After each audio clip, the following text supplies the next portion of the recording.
National news.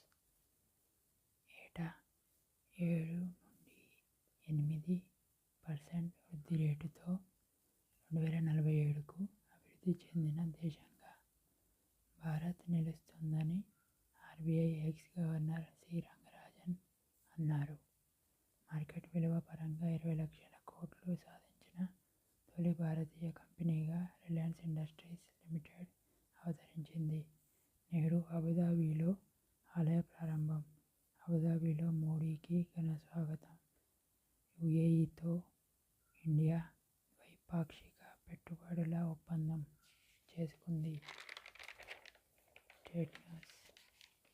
నేడు తెలంగాణ అసెంబ్లీలో సాగునీటిపై శ్వేతపత్రం.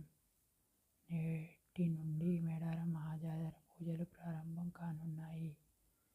మండమెలిగే పండుగ పేరుతో నిర్వహించే ఈ ఉత్సవంతో జాతర ప్రారంభమైనట్లు పూజారులు భావిస్తారు.